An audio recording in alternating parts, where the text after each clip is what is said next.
two men, pretending to be HOA inspectors, went from door to door, intimidating homeowners and robbing them blind.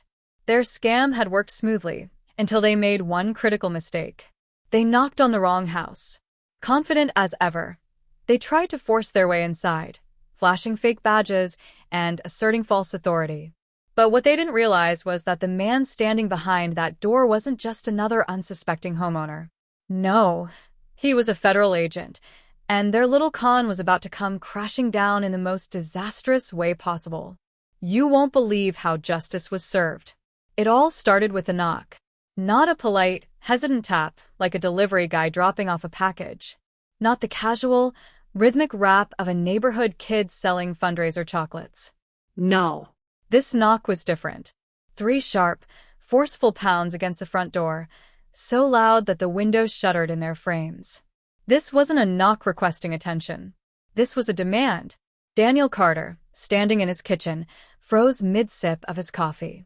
His grip on the mug tightened just slightly. It was early, too early for visitors.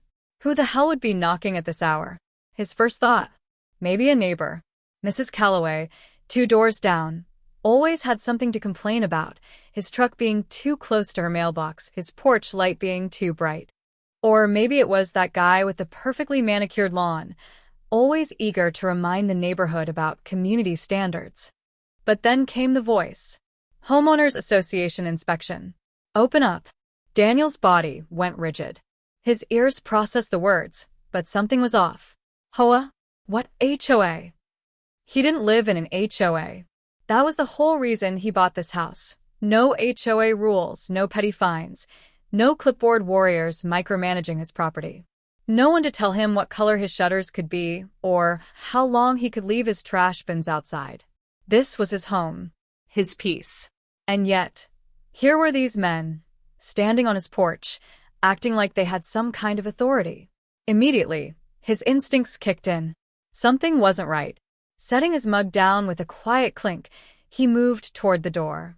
Careful. Silent. Years of training had drilled one rule into his bones: observe before engaging. First step? The peephole. 2 men stood outside. They wore identical uniforms, navy blue polo shirts with HOA inspector embroidered in thick, white stitching. Khaki pants. Badges clipped to their belts. But those badges, they looked cheap. Too shiny. Like something you'd buy from a sketchy website selling fake IDs and prank diplomas. Daniel's sharp gaze flicked between the 2. The taller one, Blondie, stood with his arms crossed, mirrored sunglasses hiding his eyes. Too stiff. He looked like someone trying to play a role but not quite sure how to sell it. The shorter one, Mustache, was stockier. His stance was wide, chest puffed out like a rooster spoiling for a fight. Aggressive. Like he was daring someone to challenge him. Daniel didn't open the door. Instead, his voice, calm, firm, cut through the thick morning air. HOA doesn't have jurisdiction here. A pause. A shift. Blondie turned slightly toward Mustache, like he was waiting for backup. Then his voice came, smooth, practiced. Sir, this is a mandatory home inspection. We need to verify compliance with neighborhood safety regulations. Daniel almost laughed.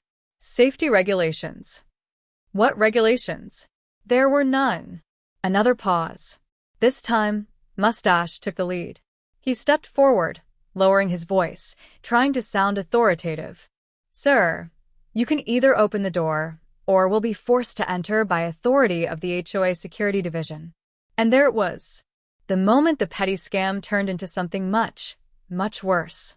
Most people would have panicked. They would have cracked the door open, asked questions, maybe even let these frauds step 1 foot inside. Just enough. Enough for the situation to spiral out of control. But Daniel? He wasn't most people. He was a federal agent. And what these guys had just done, that was attempted illegal entry under false authority. He took a slow, measured breath. His voice remained steady. You got a warrant? Silence. Blondie's grip tightened on his crossed arms. Mustache blinked too many times, too fast. Then came a scoff, a pathetic attempt to brush off the question. Sir, we don't need a warrant under HOA bylaws. Daniel didn't hesitate. With a flick of his wrist, he unlocked the door and, in one swift motion, swung it open. For the first time, the two imposters got a clear look at him, and he got a clear look at them. They had not just stumbled into the house of a clueless homeowner, not some frail retiree who would shrink back in fear. No.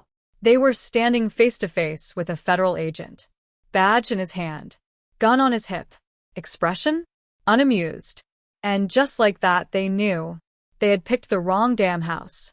For a moment, no one moved. The air between them turned thick, buzzing with realization. Blondie's mirrored sunglasses couldn't hide the fact that his eyes had gone wide. His jaw twitched.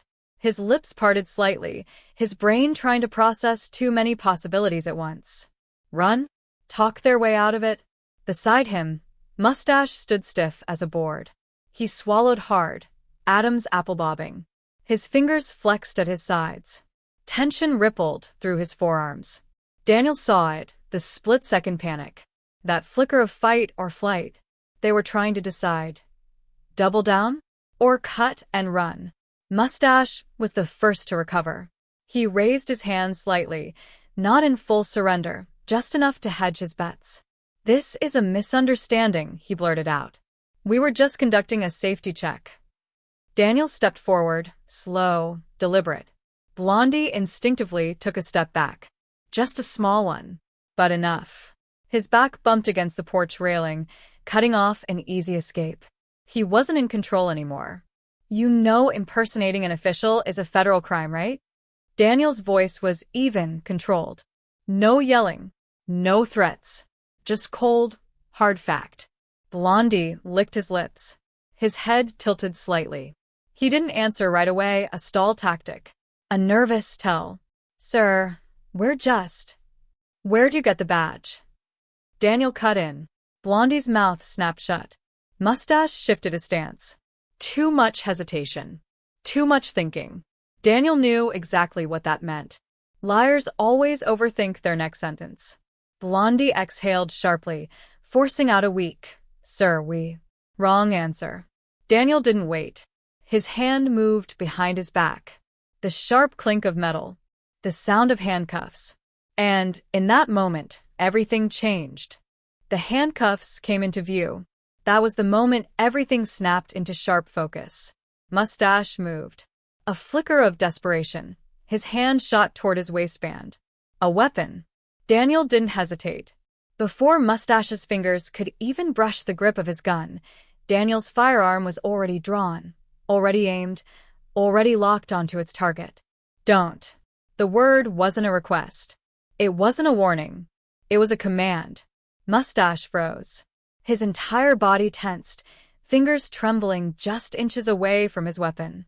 His shoulders locked up, his stance rigid, like a spring wound too tight, caught in a split-second decision between fight and surrender. "Blondie?" His hands shot up, fast. Palms out, fingers splayed, like he was trying to prove he had no part in whatever terrible decision his partner was about to make. His chest rose and fell erratically, his breath coming in shaky, uneven gasps. His composure was crumbling. Daniel didn't blink, didn't waver. His eyes stayed trained on the shorter man, his voice even, unshaken. "Drop it." Silence. Mustache's fingers twitched again. His eyes darted around, calculating, second-guessing. Daniel's grip on his weapon didn't loosen. His tone didn't change. "I won't say it again. Drop it." Another tense beat of silence. Then, Mustache exhaled sharply through his nose. And let go. The gun clattered against the wooden porch, bouncing once before settling. The sound rang out, loud against the tense morning air. Daniel didn't move. His aim stayed firm. His stance remained locked in place. He wasn't taking any chances. Blondie let out a long, shaky breath. His hands were still raised, fingers spread wide, like he wanted to physically distance himself from the sheer stupidity of his partner's choice just moments ago. Now they understood. This wasn't just some unlucky break. This wasn't some harmless con where they could charm their way out of trouble. This wasn't just a homeowner catching them in the act. They weren't walking away from this. They weren't getting a slap on the wrist. They were going to prison. 15 minutes later, Daniel's front yard was a scene. Squad cars, flashing lights, officers moving with a kind of smooth, practiced efficiency that said this wasn't their first rodeo cuffing idiots who thought they were smarter than the law. And Blondie and Mustache? They weren't in control of anything anymore. The fake confidence? Gone. The act? Shattered. Now, they were just two guys in handcuffs, sputtering out excuses as officers pulled them toward the waiting patrol cars. "This is all a misunderstanding," Blondie insisted, his voice edging toward desperation. Mustache tried a different approach. His eyes, wide, pleading, turned to one of the officers. "We didn't mean any harm," he said quickly, his tone teetering between panic and persuasion. The officer didn't even break stride. He shoved Mustache into the back seat of the cruiser with one firm push. "Yeah? Tell that to the judge." And then, as if their humiliation wasn't enough, the truth came out. Because these two, they weren't just a couple of overzealous HOA weirdos who took their fake job too seriously. No. They were part of a full-scale scam operation. A month-long, carefully planned con designed to target vulnerable homeowners. They had been doing this for weeks, breaking into houses under the guise of inspections, convincing people to let them inside and robbing them blind. Jewelry, Cash. electronics, anything they could grab, anything easy to flip for quick cash. By the time their victims realized what had happened, these guys were already 3 zip codes away, pocketing their stolen money and moving on to the next mark. And the worst part? They had done this for months. Dozens of homes. Thousands of dollars in stolen property. Always preying on the same types of victims. The elderly. Single moms. New homeowners too afraid to question someone flashing a badge. But today, they knocked on the wrong house. For the first time, they tried to con a homeowner, and instead, they got a federal agent with a real badge, a real gun, and the authority to put them behind bars. A young officer, still holding his notepad, turned to Daniel with a smirk and a shake of his head. "Man, you really lucked out." Daniel crossed his arms, glanced toward the patrol car where Blondie sat, slumped against the seat, staring blankly ahead, his whole world crumbling before his eyes. Then, Daniel smirked. "Oh no." His gaze flicked back to the officer. "They're the ones who got unlucky." 3 weeks later, a courtroom. Daniel sat with his arms crossed, watching as the final chapter of this entire mess played out before him. The air was thick, that kind of tense stillness that settles in when everyone knows something important is about to happen. At the front of the room, the judge, an older man with silver-rimmed glasses and a no-nonsense expression, flipped through the sentencing documents. The only sounds in the room? The rustling of paper, the faint tapping of his gavel against the bench. And then he spoke. 4 multiple felony counts, including fraud, breaking,